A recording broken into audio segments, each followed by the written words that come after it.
अस्सलाम वालेकुम। आज हम बात करने वाले हैं कुरान मजीद की एक बहुत ही ख़ास सूरत पर, जिसे कुरान का दिल भी कहा जाता है। जी हाँ, सूरत यासीन।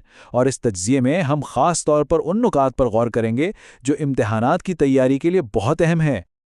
तो अगर सूरह यासीन का इम्तिहान सर पर है तो ये गुफ्तगू बिल्कुल आपके लिए है। हम इस सूरत को समझने के लिए इसे 3 हिस्सों में तकसीम करेंगे: इसका तारुफ, इसके मरकजी मौज़ूआत और फिर वो अमली असबाक जो हमें याद रखने हैं। इस तरह सब कुछ समझना और याद रखना बहुत आसान हो जाएगा।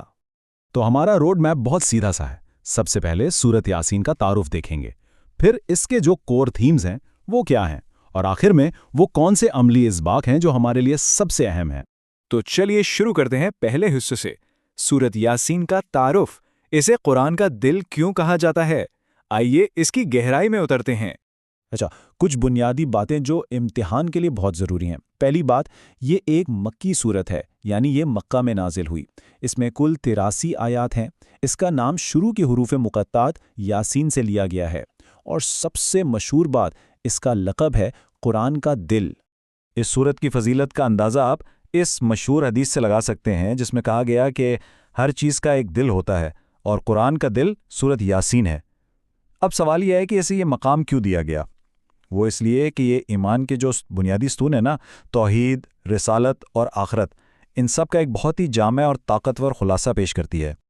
ठीक है, तारुफ तो हो गया। अब चलते हैं इस सूरत के मरकजी पैगाम की तरफ और समझते हैं कि इसके बुनियादी मौज़ूआत क्या हैं। देखें, इस सूरत का सबसे पहला और मरकजी मौजू है ईमान। ये हमारे अकीदे की जड़ों को मजबूत करती है, यानी अल्लाह का एक होना, नबियों पर ईमान लाना और मरने के बाद की ज़िंदगी पर यकीन रखना। ये तीनों चीज़ें ही तो इस्लाम की बुनियाद हैं। दूसरा अहम मौजू है रिसालत। सूरत में एक बस्ती का बड़ा दिलचस्प किस्सा बयान हुआ है, जहां लोगों ने अल्लाह के भेजे हुए रसूलों को झुठला दिया था, और फिर उनकी नाफरमानी का अंजाम क्या हुआ? अजाब।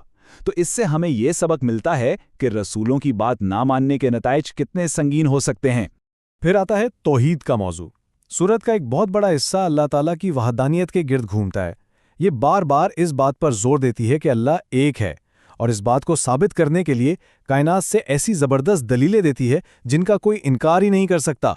और ये दलीलें हैं भी कितनी शानदार। सोचें ज़रा, सूरज का अपने एक मुकर्ररा रास्ते पर चलना, चांद का घटना और बढ़ना, सितारों का खला में तैरना, ये सब कुछ इतने बेहतरीन निज़ाम के तहत हो रहा है कि ये खुद इस बात की गवाही देता है कि इसका बनाने वाला और चलाने वाला सिर्फ एक ही है। और चौथा मरकजी मौजू, आखरत।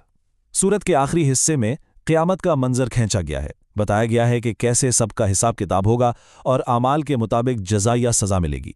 यही वो अकीदा है जो तौहीद और रिसालत पर हमारे ईमान को असल मानी देता है, क्योंकि ये हमें याद दिलाता है कि हमारे हर अमल की जवाबदेही होनी है। चलिए अब हम अपने आखिरी हिस्से की तरफ बढ़ते हैं। यहाँ हम देखेंगे कि इस सूरत से हम कौन से अमली असबाक सीख सकते हैं जो न सिर्फ इम्तिहान बल्कि हमारी ज़िंदगी के लिए भी बहुत अहम हैं। तो इस सूरत से हमें 4 बड़े ज़बरदस्त अमली सबक मिलते हैं। पहला, कुरान का मकसद क्या है।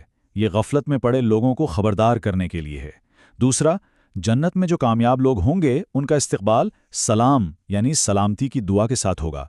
तीसरा, अल्लाह की नेमतों का शुक्र अदा करना, जैसे मवेशी जिनसे हमें ट्रांसपोर्ट, खाना, दूध, मतलब बेशुमार फ़ायदे मिलते हैं। और चौथा और सबसे अहम, ये याद रखना कि अल्लाह की कुदरत मुतलक है, उसके लिए कुछ भी नामुमकिन नहीं।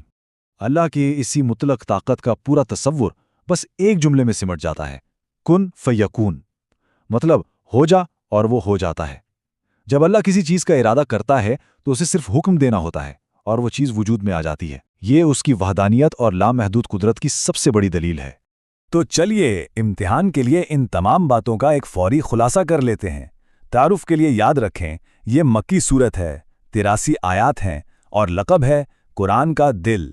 मरकज़ी मौज़ूआत 4 हैं: ईमान, रिसालत, तौहीद और आखरत। और अमली नुकात में क्या शामिल है? कुरान का मकसद, अल्लाह की नेमतों पर शुक्र और उसकी कुदरत कामिला यानी कुन फयकून। और आखिर में एक सवाल जो हमें सोचना चाहिए।